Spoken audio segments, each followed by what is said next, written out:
Yeah, my Travel Wins podcast today is Valerie Thompson. How are you doing today, Valerie? I'm doing great, thank you. Thank you very much for giving me the time to be able to talk to you. Your schedule is pretty busy and what you've got coming up. I want to describe you as a motorcycle racer, but it seems like there's so much more. What's the proper way to describe what you do for a living? Well, I am a professional motorcycle land speed racer and the world's fastest female on two wheels at 328.467 miles per hour. Along with that, I have a title of 8-time land speed record holder and inducted into the Sturgis Hall of Fame last year. Well, so that's a proper introduction, eh? Yeah, that's about as proper as it gets. But I mean, you do drags. You're not an oval track racer. No, although I have tried it, but I prefer just to go straight and fast. And my career originally started into drag racing, and when that slowly became not available anymore, I started land speed racing more full time. And my first record was with Keith Ball at bikernet.com on a panhead, which was a Harley Davidson panhead. And when I started on that was like, wow. You know, you just fall in love with assault. You fall in love with the people, and you just fall in love with the community there. So that's what brings me here today, going this fast. So people like him giving me the tools to do it, and just working from there. So here I am. And I know you here in the States, it's the Bonneville Salt Flats is where the speed rate. Yep. I'm not a technical guy. The land speed records are recorded. Right. Yes, all the land speed records at the Bonneville Salt Flats are done in Wendover in Utah, and there's a couple of other places that some racers have traveled to. We've got teams that are going to Bolivia, and shipping their equipment overseas and on the container. Our team has been to Australia last year in March. So we have the 1-year anniversary of our celebration of 328 miles per hour. And we packed all the team and the motorcycle and put it into the container, and off we went. It's not all that easy, but it's pretty much, that sums it up in a nutshell. I was going to ask you, I mean, you're on the Streamliner, right? Yes, I'm now racing the Streamliner, which is considered a motorcycle. It's got two wheels, and it does have some skids that pop out. Yeah. But that's only to keep it balanced for, your first 50-ish miles per hour, and then you need something to balance, because who in the world can balance a 25-foot in length machine on two wheels? It doesn't really, it can happen, I'm sure of it, but I'm not willing to take that chance of knocking it over and creating more of a habit. Yeah, no, it's expensive, and as much time goes into the construction of those things. It's expensive just to sit there and idle in gas and the fuel. Is that all alcohol based? It's not all alcohol, but we do have some special fuel for that. So okay. Yeah. Now, when you go to Bonneville, how long are you there for? It's not like you just wake up one morning and go, hey, let's go to Bonneville, let's race, let's go, okay, and come home. No. Well, we take our Bonneville very serious, the team and everyone that goes. Some people plan for it around their work schedule, but for us, we plan it for a 7-day event. We get there, we relax one day, we regroup, we have a team meeting. The next day we go into the Salt Flats. We actually get to go on the Salt Flats, park our equipment, go through tech inspection, and then relax that day and just kind of get acclimated to everything and go chat with the pits, everybody else in the pit lane. And then race day is the next day. And then we take another day to be cleaning everything out. Yeah. Everybody waits in line to go get cleaned up before they get on the highway, taking all the salt away. So. Wow. And that's what, it's interesting. It's kind of like rodeo or a lot of events where, as fans, I sit there and watch you race and go, I'm like, wow, that was cool. That was easy. Okay. Not knowing it took a week, Yeah. Well, it takes a whole year for us. It takes a whole year for all the preparation. So our team is working on the motorcycle 2 times a week, and we've got a team of 18 people, but not all 18 people are working on the bike because everybody has a certain project that they do on the bike. And so, there might be 3 guys working on, Thursdays and Saturdays, because everybody has a specialty, right? And everybody has full-time jobs too. So they sneak working on the bike when they can, but we're in crunch time right now, and we're trying to get this motorcycle rebuilt body-wise because I crashed when we were in Australia last year at 363 miles per hour.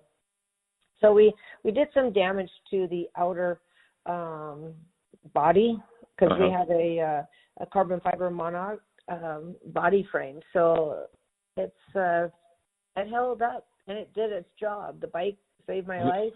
I'm still talking to you. Built for speed, 2 things it does.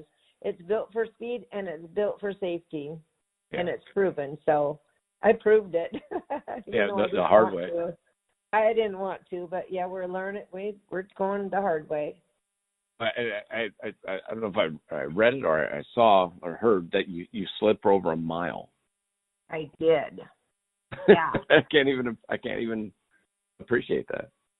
The sliding part was the easy part, I have to say, because it was like, you just sit there. And I have to say, I did black out for a bit, or, I wasn't conscious when I went up in the air, came upside down and hit, the bike went upside down and, just smashed into the salt, left about a 6-inch gouge into the salt. And let me remind you just how hard the Australian salt is. It is so hard you can't even take a hammer and nail in these mats that we have to put down for our vehicles because they're very, all the salt flats are very, it's a Bureau of Land Management undertaking. And so it's like you have to be careful. You have to follow the rules, number one. And it's pretty hard. And when I did all those things, I didn't even know I even went up in the air. I said, I did that. When I saw the video, I didn't even remember that. If somebody didn't have it on record and said, you went up 5 feet, 6 feet, I wouldn't know. All I remember is sliding. I remember going over and sliding, and that's all. I mean, literally just a split second. Yeah, sure was. But it seemed like forever in there, because everything slows down. When you're going fast, everything is slow motion. Like you can tell, you can write a book inside if you wanted to. You're the fastest woman on 2 wheels, right, in the world? Correct. Would you also be considered the fastest woman to crash, the fastest crash? I have to be the fastest to crash ever. I mean, I don't think I've ever seen, I don't think I've ever heard of anybody crashing at. Well, there was a guy that crashed at 400 miles per hour, and I believe that was at the Salt Flats. I think we'll just keep it, But we'll just, as far as a female, we don't have male and female records, so I can still say I'm the fastest female, but I don't want to just be called the fastest female. I want to be called the fastest person in the world on a motorcycle, period. What's the record right now? The record is 376.363 miles per hour. And that was held by Rocky Robinson in the year of 2010. So it's a record that's been there for a bit. Yeah. And it's a great record to try to obtain. That's for sure. Yeah, that would be. You'd have to change all of your logos to the fastest human instead of fastest female. On 2 wheels. Always have the 2-wheel part, because Andy Green from UK is the fastest person on 2 wheel or on 4 wheels. But hey, maybe I'll race 4 wheels. You never know. Get the opportunity given, and yes, I will go 4 wheels. I always said 4 wheels will slow me down, 2 wheels go faster. But I might have to take and eat those words one day. Just get the go 380 on the motorcycle, and then you can go for the 4 wheels. Okay, right. Yeah. Done. Is there anybody out there of your fan base out there that has a car that will let me go that fast? I really think I have to go over 480 something miles just to be the fastest person, and the fastest motorcycle record holder would be the 376. But it's not easy getting up to that speed, and hats off to the team with Rocky Robinson. They've been doing it for a bit, so they've kept the record since 2010. So it's a long time. Still there. It's a long time. We're here to make history with her story. Her story. Her story. Gotcha. Her story. What do you like about the travel aspect of what you do, and what do you not like about the travel aspect? I love the travel aspect because we are so prepared when we go to the Salt Flats. But then I always say we're so prepared, and I'm so well organized in our coach when we race here, in the States, that I can't even find things in there because I'm too organized. So that's a pet peeve of what Valerie does. I'm all my water bottles have to be turned labels the same way in the refrigerator. I guess I have that ADD. OCD. Is there a pill? OCD? Yeah. See, I don't even know what it is, but I got something like that. But I think it's the racer fuel, the fumes that have created this problem that I have now. My daughter's boss is OCD. OCD. I have to write that down. Obsessive compulsive disorder. Oh gosh. And it's just my daughter works for a celebrity, and everything that she does, it has to be very organized, prim, proper, straight. Everything has to be organized by color and then by size, and so. But I love everything about going on the road because you're so prepared, and preparation really will seal the deal. It's all about the preparation of getting to the races. It's the preparation of keeping your coach maintained. Every time we leave, we're always fixing something on the motorhome or on the trailer. So just the preparation is so fun, and it's such a challenge to get everything ready on time and to leave on time when you say you're going to. Yep. I try to keep my word. I really do. When I say I'm leaving at 12, it might be 12:06 because I have OCD. I got that right. Oh, yeah. Okay, I'm on it now. Okay, so the things that I don't like is the things that I remember when I'm on the road and I forget. Yep. Everybody says, you can just order it. It's not that easy. You're on the road. It's not that easy. Okay, you stay at a KOA. Well, they have different area codes. They have different places where they ship packages and regular mail. It's not easy. Yeah. But I hear the same thing because I travel so much, and for me, I'm like you go to the Bonneville Salt Flats for 7 straight days, 8 days or whatever. Mm-hmm. For me, I'm hitting next week I'll be in San Jose. I'll start up in the Bay Area, in the peninsula of San Francisco, hit San Jose, then I come down. Every night somewhere different. Yeah. So if I forget something, I'm in different areas, and I can't just have it shipped to me because I don't know what hotel I'm going to be. Mm-hmm. But it's a pain, like you said. I'm driving, God damn it. So I start thinking about the things I forgot. I say to my husband, I'll say to Ray, and I'll say, what did we forget? Nothing. Yeah. Good. Okay, let's go on our day. Exactly. And then we're like, oh, shoot, I forgot the tape. I forgot the cords. I forgot, whatever. But, and for you, it's you got to remember to bring Sharpies and autograph slicks and all the things that have nothing to do with you actually racing. Yeah. A professional racer never leaves home without a Sharpie. I have one in my purse all the time. I go to events. I'll have my money, I'll have my phone, I'll have my water, and I have my Sharpie. Business cards too.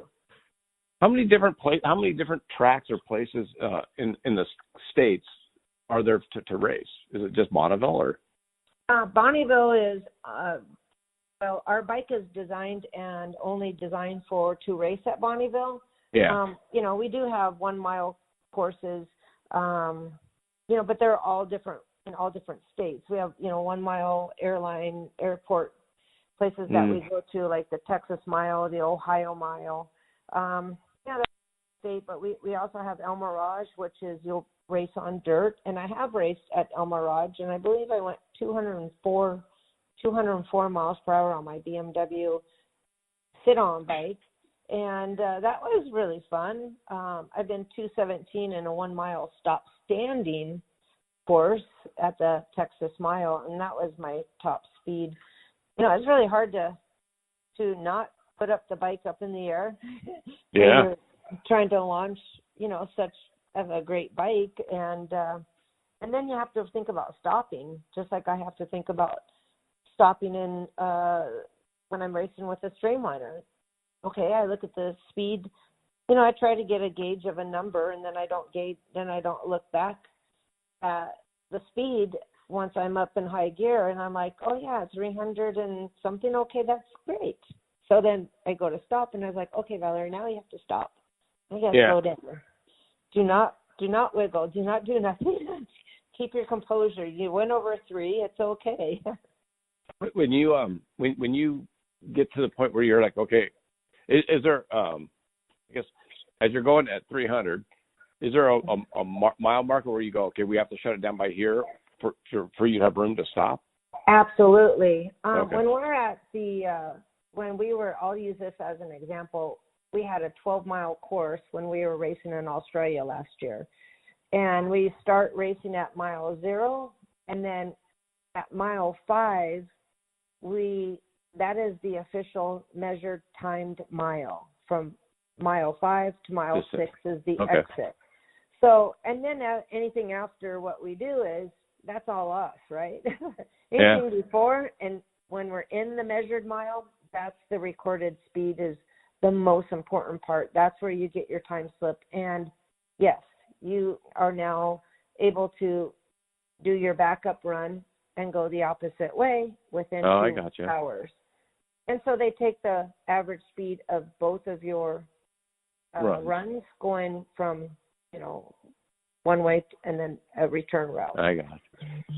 So at mile 6, you just shut it down and just let it close? Mile 6, that first parachute comes out. Woohoo! Gotcha. And you feel a little bit of tug and a G-force. Like, yeah, that's a high-speed chute. Then once you reach below around 200 miles per hour, I go 225. I always try to keep my numbers, within the same numbers. 225, the main speed goes out. Main parachute goes out. Yeah. So when I'm in first gear, I go about 100. I have 4 gears, and first gear is 190 miles per hour. Shift into second gear. Second gear to third gear is 265-ish, and when I'm in third gear, it's 325. Because we know this one on me, because when I raced and did the record of 328. I was actually in third gear, running on only 3 cylinders. I had so many complications inside that it was like, whoopsie. Wow. Okay, this is a ride. But I managed to pull it off and stop safe, and, everything was great. So we took it back to the pits, fixed it, and in the Australian DLRA, which is the event that I raced at, considered that one of the records, so we got to take a record home with us. So we're pretty proud of that. But the team and I really want the world land speed record at 376 miles per hour. We are. Well, stop messing around and just get it done. Thanks a lot. Yeah, you're welcome. I'll go tell that to Dennis and John and the rest of the team. Stop messing around and let's just get it done. I'm here to help. Okay, thanks.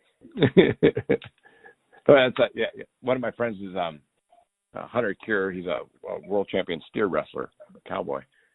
Oh my gosh! And his events are anywhere from 3.8 seconds to 5.2 seconds.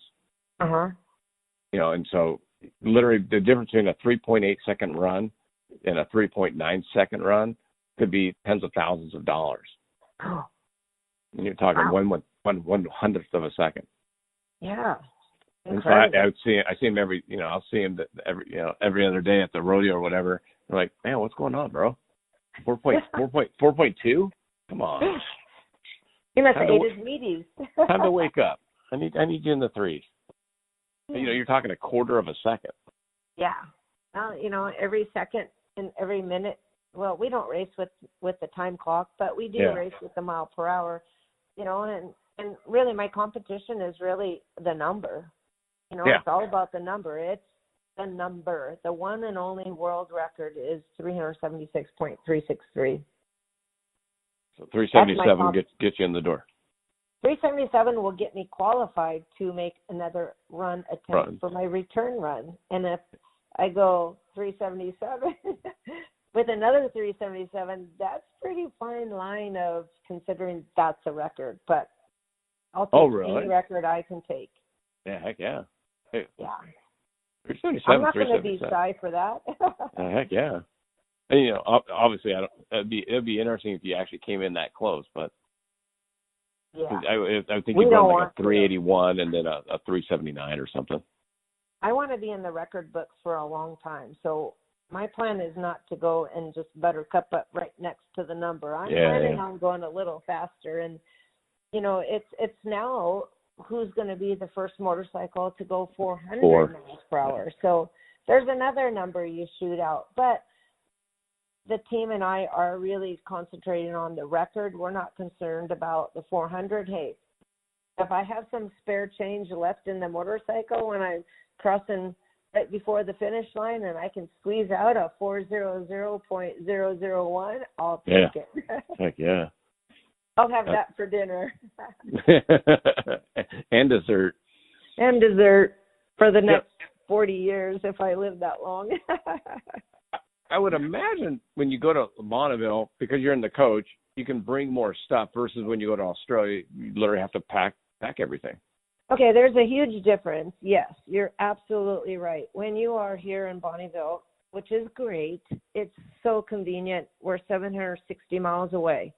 But when you go to Australia, you go to a few pit stops, you stay the night, you gather the team, you go get your motor coaches, then we all go into the grocery store, we all pack up 10 days, 12 days worth of food, and then we make sure we have plenty of fuel, plenty of propane. We go pick up a barbecue grill, and so it's just not like that easy where we can just ship everything because our container is full. Like it's literally full with the trailer inside of it. So, we're a little bit different on our packing the container, but our food wise, we have to have the team. The team has to be happy. The team has to be filled up full. So trying to stuff all food into all these little refrigerators and freezers and run out of propane is very difficult to, we pulled it off, but. Yeah, it's just logistics of especially if you're OCD, it's got to be tougher. I am not OCD when I go racing, let me tell you. I am before I leave. I am mentally and physically, and my hands make sure my Purely Sedona water is turned the water bottles the right way. I do, but let me tell you, when we get on the racetrack, nope, forget about it. Nothing else matters. Can you put some water in the refrigerator? Well, guess what happens? He OCD and turns them the same way. So I got him now doing it, but I think it's cute and funny. But anyways, getting back to the Australia, the trip, just getting to Australia from getting the food and driving just to get on the salt flats is literally like 3-hour drive, and it's only literally 120 miles. Yeah. But it's in a rough terrain. You'll have one way getting in and one way getting out. There is no turning back. You either get there or you don't. So, and you go through the dirt. The dirt is just, it gets inside your motorhome. We had inches of dirt in all of our motorhomes from the get-go. So there goes my OCD out the door. Yeah, exactly. We weren't prepared for the dirt because evidently there's some sort of something that's open in the motorhome. And so there you go. We are told we cannot take it to the Australian salt flats. We were told we couldn't do this, we can't do that. So we know better. Well, we learn better. Yeah. But, so that was a nightmare. But we cooked morning, lunch, dinners, and we really cooked we had a good chef. Deborah Robertson, she was one of the crew members' wives, and she just cooked for us. It was so amazing. Well, that's perfect timing because my next question was asking about when you're on the road, how do you stay fit and nutrition, food, and all that? Mm-hmm. Well, when you're in the outback, you're going to eat everything and anything because you're hungry. So outback, when they say you're in the outback at the Australian salt flats, you're in the outback. You have no cell phone coverage. There's nothing.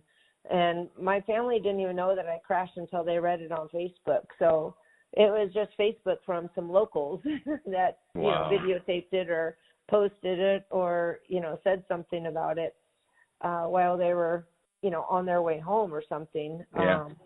You don't want to run out of gas when you're going down to the outback. That's for sure because these motorhomes don't have generators. We only run it by propane. And always check your propane level before you ever leave into the outback because half of our propane was not filled up. Oh. We had some really big learning lessons. We're going to do it right next time.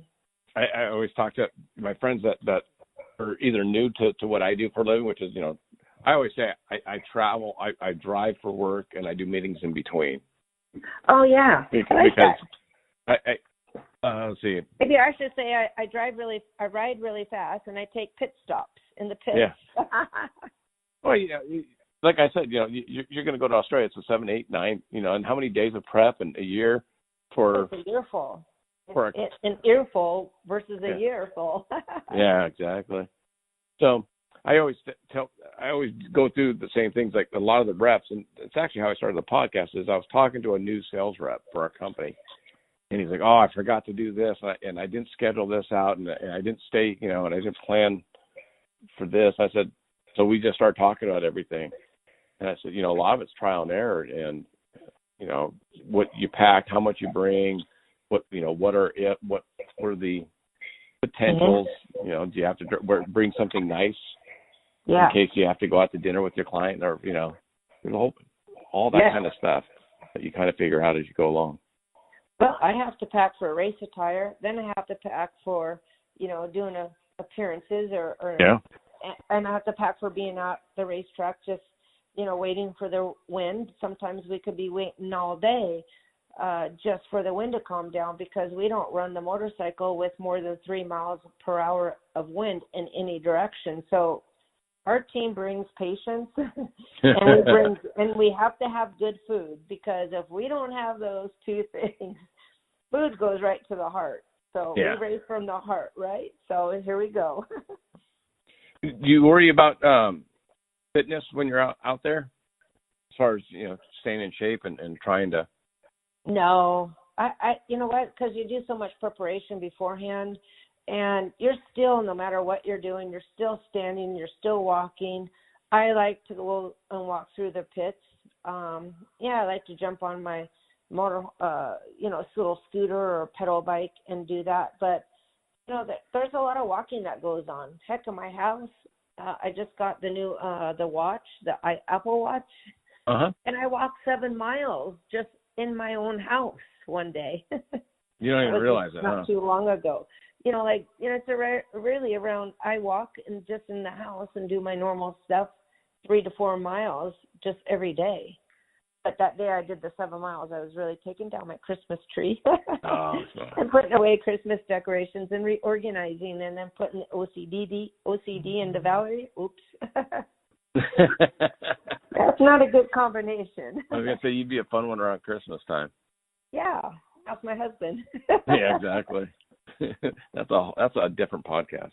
And then it is. And then I play with the dogs. We run up and down the halls, and they're just so much fun. I have 3 Maltese puppies, and they do come to the Salt Flats with us. They do, and when we're not racing at the Salt Flats, we're traveling with them too as well. And so they're great companions to. Well, that's what I was going to ask you too. Is how do you balance the work-life balance of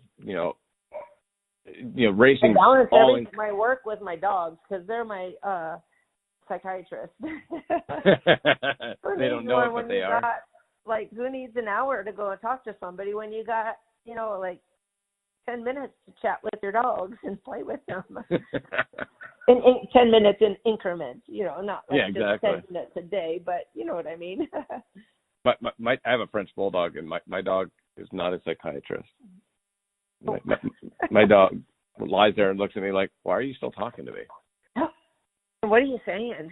My dogs look at me and like, "Yes, Mama, I agree."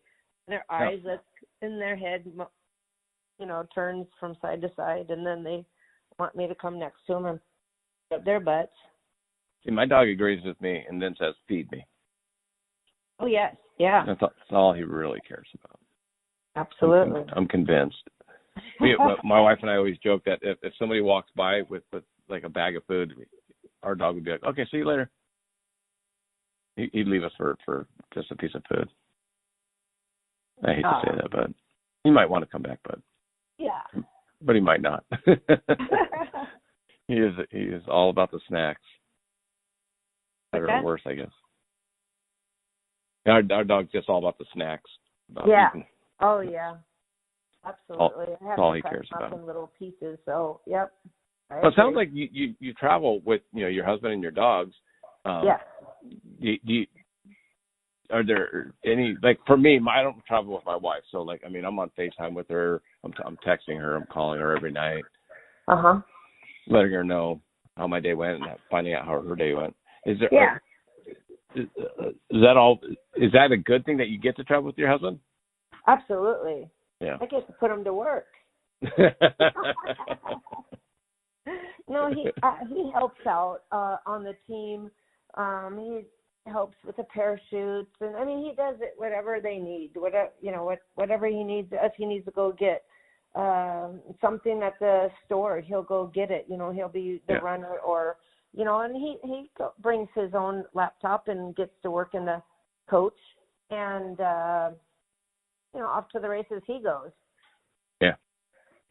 Well, and he gets to take care of the dogs as well. Because once in a while that it's somebody needs to be let out. Somebody has to go to the coach and let the dogs out to go potty. Well, yeah. Even though they have the wee-wee pads, but they need some fresh air too. Do you find when you're getting closer and closer to the actual race day that you need to start honing in your focus and not worrying about the dogs as much and everything else? Actually, the dogs really calm me down. The last thing that I do when I leave that coach and I'm fully dressed, without I don't have my helmet on or anything and my gloves, but when I get ready to exit right before my pattern, what I do is I play with the dogs. Think, and then I turn on the music and I blare the music. I wait for that tap tap on the window or on the door. It's go time. Yeah. And then I'm in my zone. I'm in my happy place. And all I think about is the run. What do I do? How there's no room for errors. You just go through your mental checklist. Yeah. You just got to be zoned in. Yeah. Yep. Do you think, what's the hardest part about racing for you? Is it the mental, or is it the waiting, or is it? Well, I have to say is the frustrating thing is Mother Nature. Yeah. That's the frustrating part. But if it was easy, everybody would do it. So, I don't have a bunch of I hate things or anything like that. But in racing you have to go with the flow, and it is what it is. And Mother Nature, rain, wind, it's there, and it's not going away. there is going to be that opportunity, and we will take full advantage of the opportunity given to us. So Sure. we're not waiting around, and we're not waiting for Christmas. That's for sure. I was going to say, I couldn't imagine, I guess, waiting for the wind to die down from 4 miles an hour to 2 miles an hour. Yeah. And that's got to be, or you're just sitting there waiting. Yes. And when we do race here at the Bonneville, we're the only team that brings our weather station. And Dennis Manning, the builder and lead team leader in all this, he has it so fine-tuned. He's been doing it for 50 years. He's built 7 of the 11 fastest motorcycles, and that's why we call our Bub 7. That's the number 7 bike he built. He also built the bike after a coho salmon.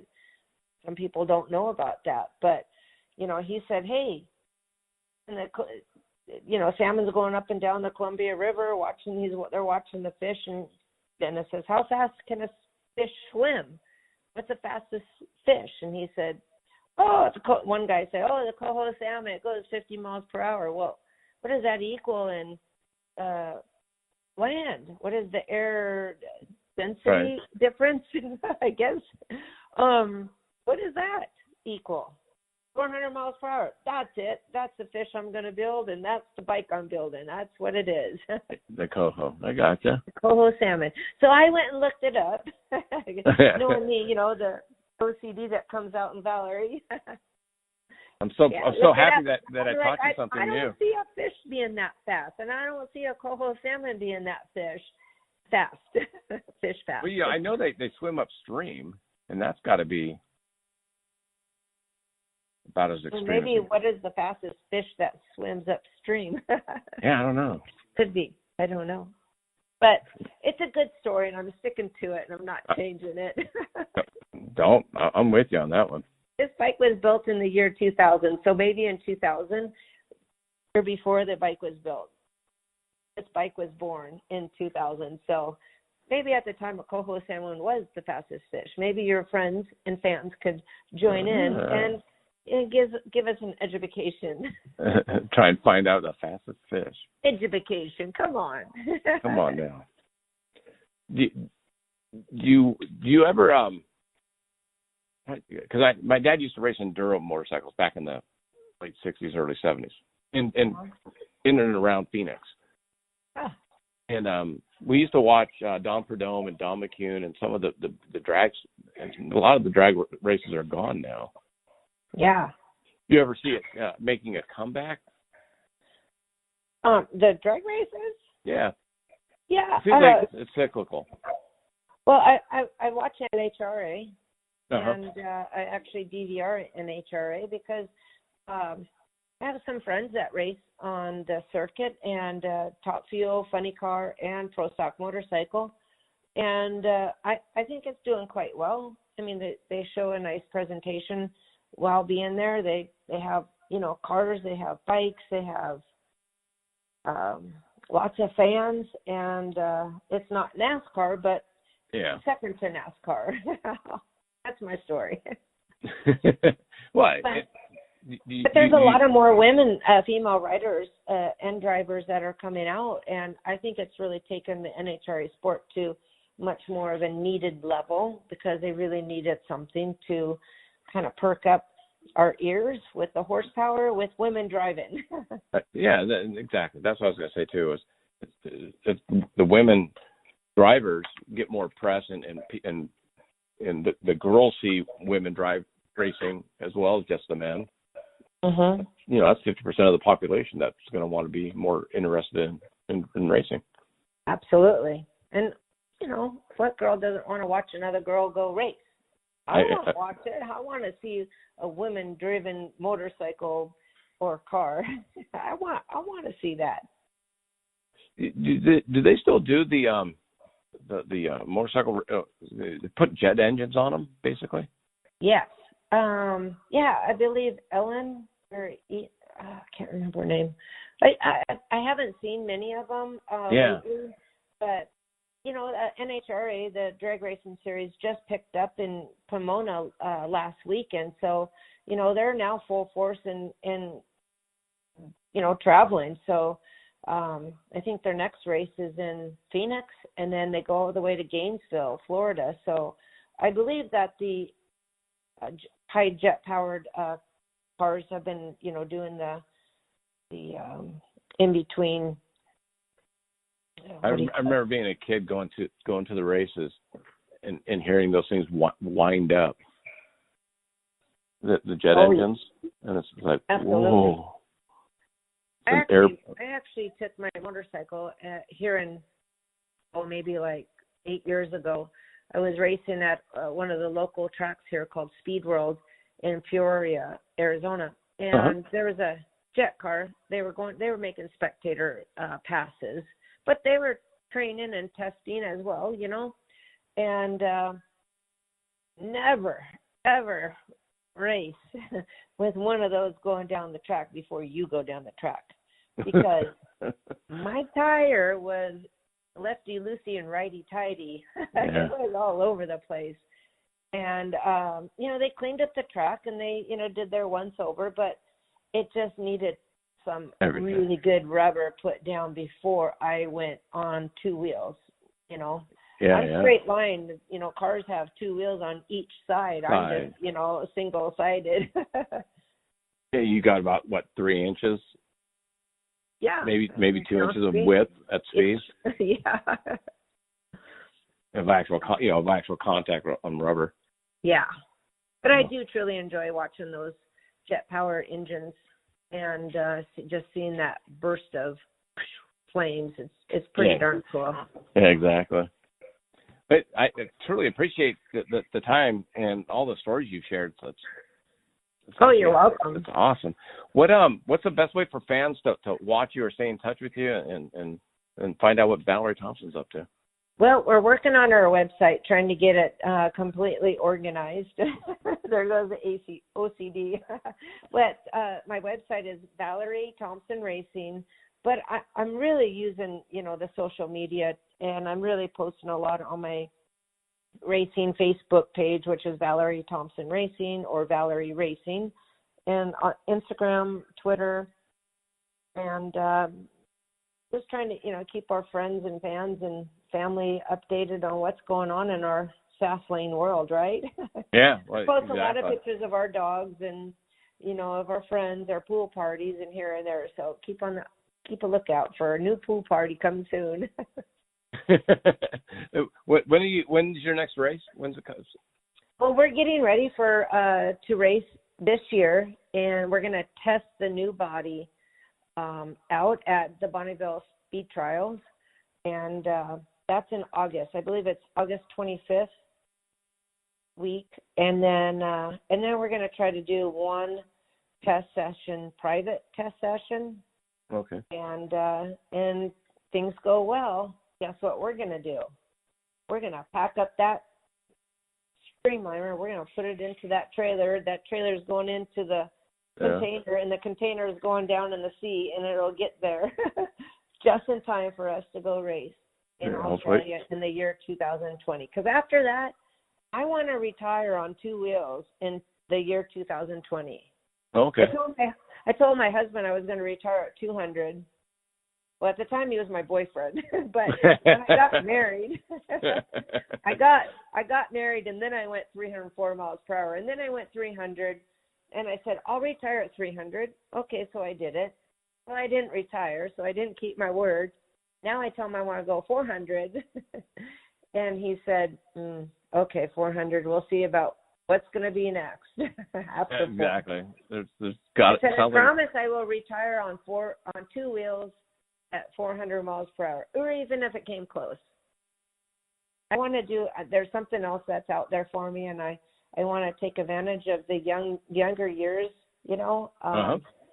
I don't know what that might be. I might be a doggy mom. I might be, whatever. I don't know what I'm going to be. I want to be maybe in the PR world, or something. I don't know.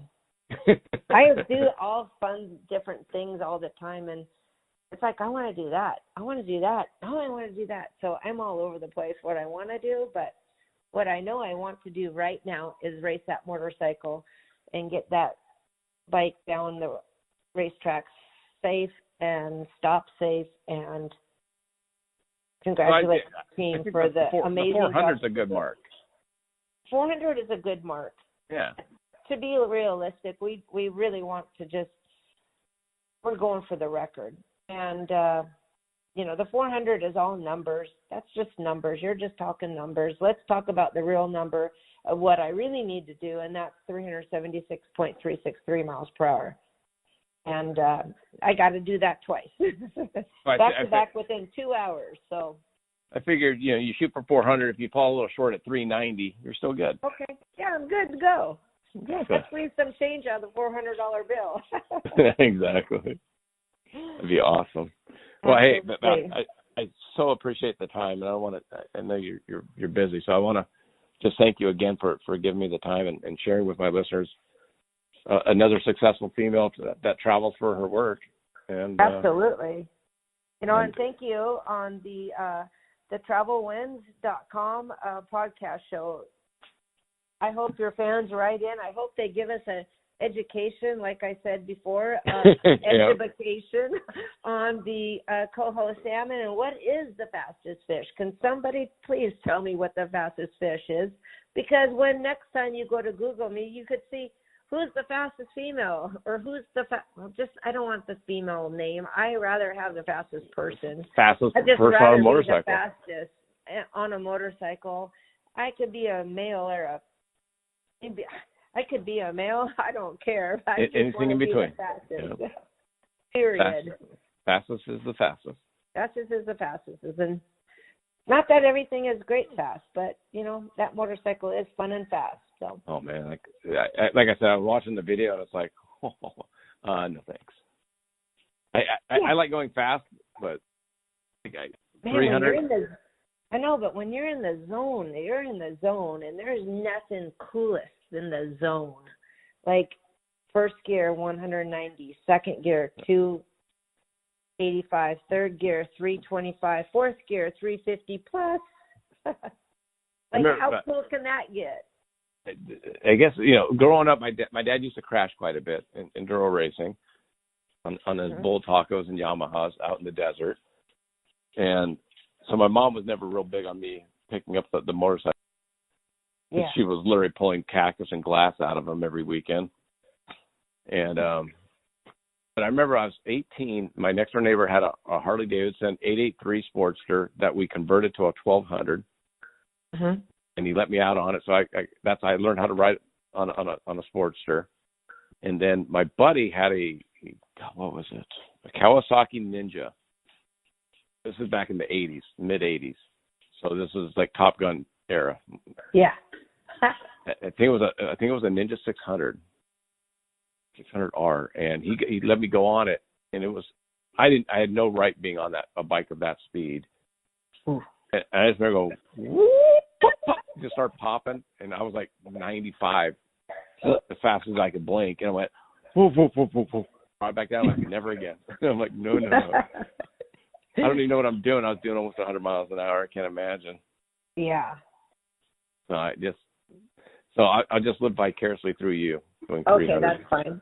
We'll just leave the high-speed people to what they do best, and that's getting in that good zone and finding their happy spot and making their entire team proud. So I have the best team that's out there right now, and the best team I've ever worked with is with my Team 7 Racing. And, hats off to all of them. They do such a great job for me and make sure that the motorcycle is safe and make sure I'm good. And I couldn't ask for, anything else but to have a great team. That's super important. And it makes me feel so, like, I just feel so good. I was going to say, as long as you can find another day for a race, that's all that really matters. Absolutely. So, hey, I'll definitely keep an eye out, looking out for you, and wish you continued success. You're already the fastest woman on two wheels in the world now. Just get that one more goal and then move on to four wheels or whatever. Absolutely. All right. I appreciate it. 4 wheels. Here we come. There you go. Okay, I'm not saying I'm going 4-wheel racing. I am on 2 wheels. I want to make that loud and clear. Oh, yeah, 2 yeah. wheels is right to my soul, right here in my heart. So I love it. But given the opportunity for add more, 2 more, I will take it. Well, it's just another goal, another Absolutely. step. Well, hey, thank you so much, and it was a great chat with you, and we'll go from there. My puppies wish you all the best of luck as well. And my dog wishes you continued success as well. Yeah, he's starting to. Speedy, and Britt all wish you the best. Louis is chewing on his bone, but I'm sure he wishes you the best. Okay, thank you. Real all right. to Louis. Thanks, Val. I really appreciate it. Awesome. Thanks, Pete. You have a great day. You too. Bye-bye. Bye-bye.